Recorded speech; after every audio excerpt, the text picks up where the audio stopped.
Namo tassa bhagavato arahato samma sambuddhassa.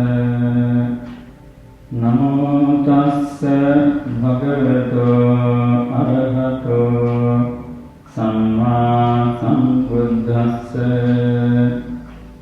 Namo tassa bhagavato arahato samma sambuddhassa. Blessed greetings to you all. So today you are all very welcome to our new series of insight meditation for everyday life in summer. I'm going to talk about one of the most important doctrines in Theravāda Buddhism that is very helpful to improve the strength, solidity and transparency of your mind. That is called Satipaṭṭhāna Bhāvanā, or the foundations of mindfulness, the setting up of mindfulness for everyday life.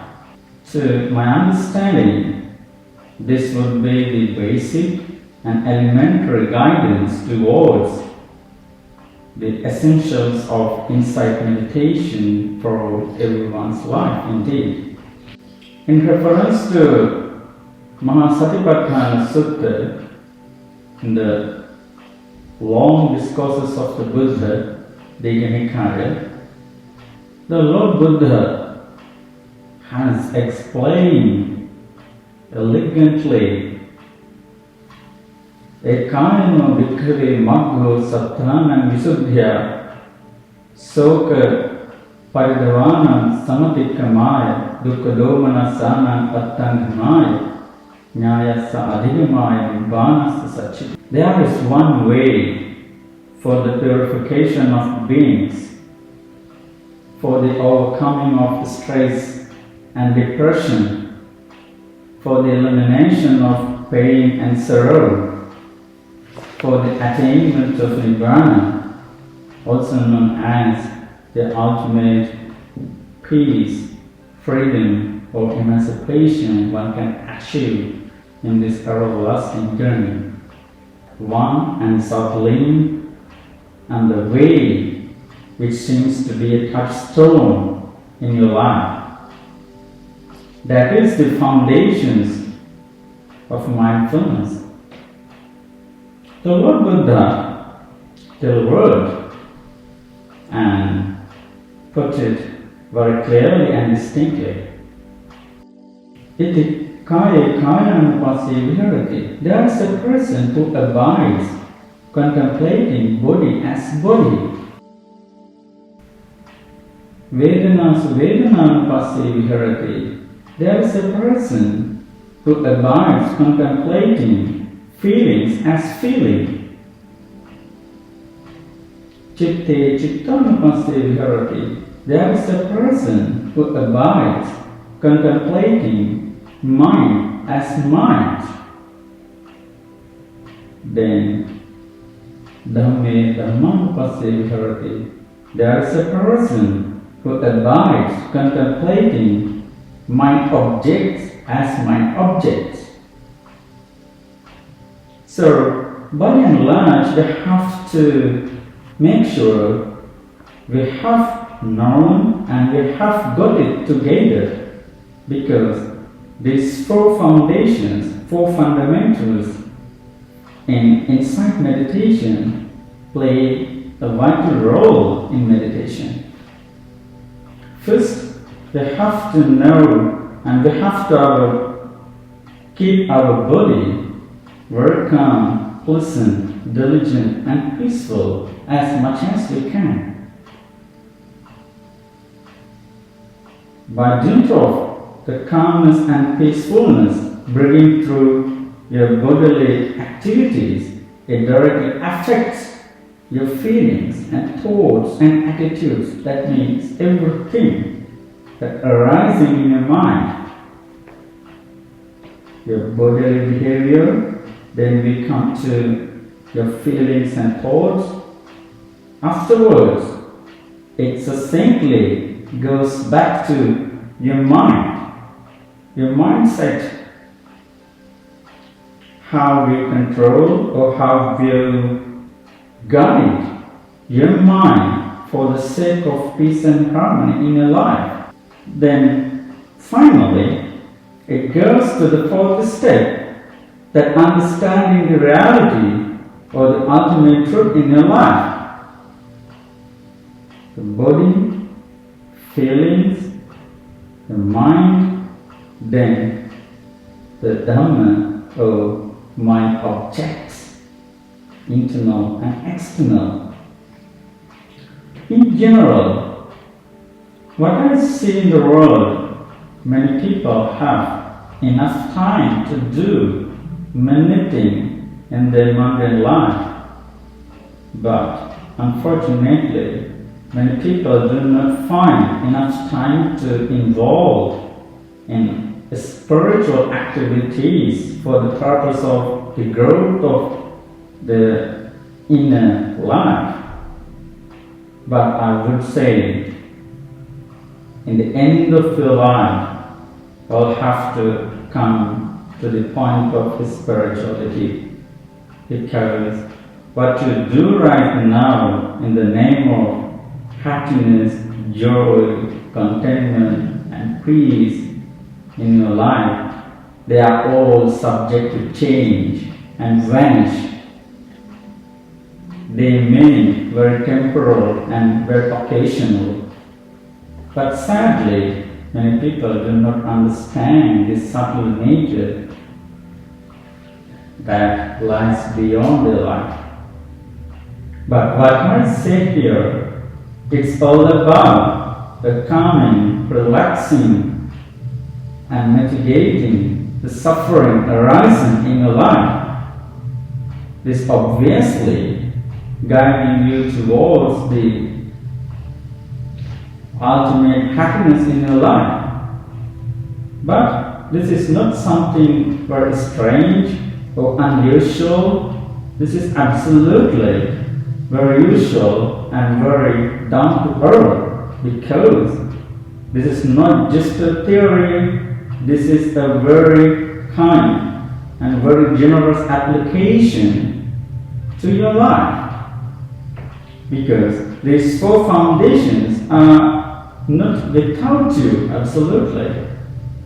They are always living within you. But the problem arises because many people do not spot it very well.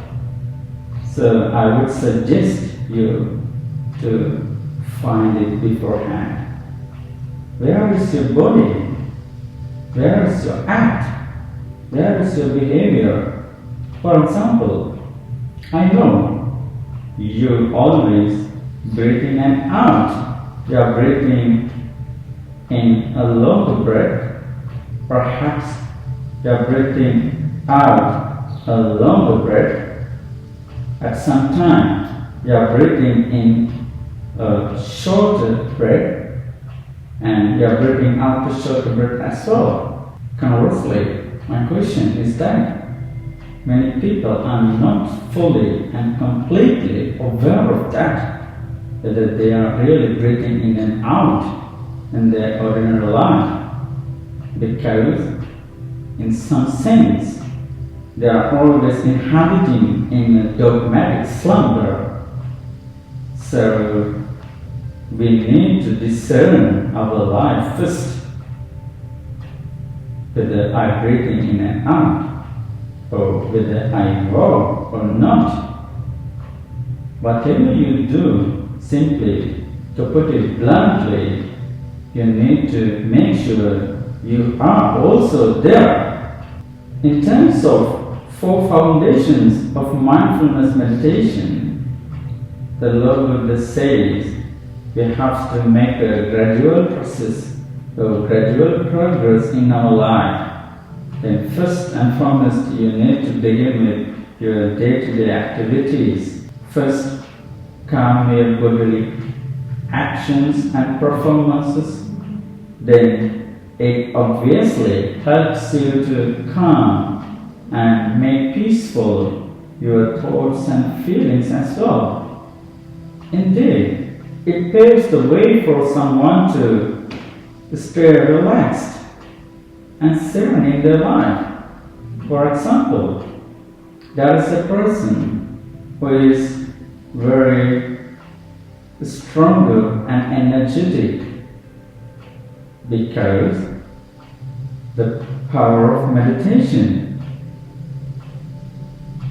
As long as you train and practice the way of finding inner calm and peace, then it indeed guides you to find the real roots of wholesome findings in your life.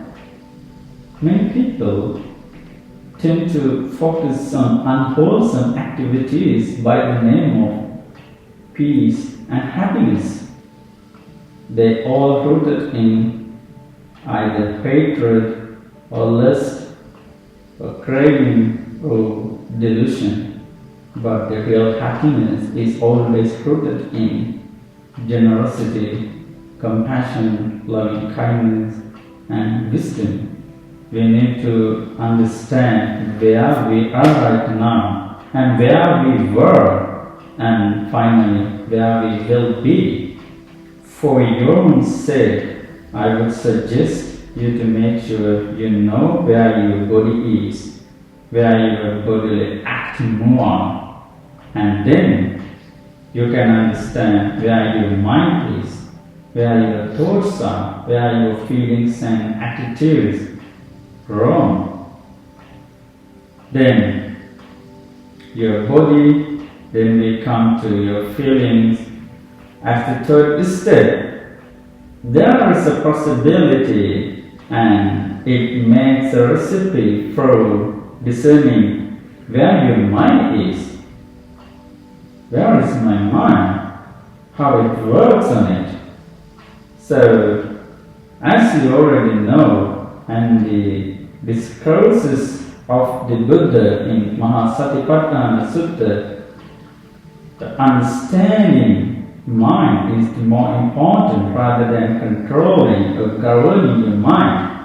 So, the strength and mastery to understand and realize the nature and rhythmic waves of your mind always will support you of gaining the real happiness in your life. Eventually, you come to the understanding the nature of impermanence and the sorrow and tears and the absence of soul of everything in your life. So this is kind of background scene setting for insight meditation. Then we need to stretch the points more and more, inch by inch. So overall, what I taught you today, it's all about insight meditation for everyday life in line with Satipaṭṭhāna Sutta, the four foundations of mindfulness. But I say to you, you need to begin with your bodily calmness and peacefulness. Then you need to grow it up step by step, how through your feelings and emotions, then understanding and realizing the way functions of your mind. Then finally you come to the point which is prominent and profound. That means you have a possibility to understand the subtle nature of your life that brings through the practice and training of meditation, the Dhamma. All in all, I am pretty sure this gives you plentiful options and guidance to understand your life and find real calm, peace, joy and wisdom in a day-to-day living. By the power of Buddha, Dhamma, and Sangha, may you all continue to find calm, peace, joy, and insight. May Triple Gem bless you.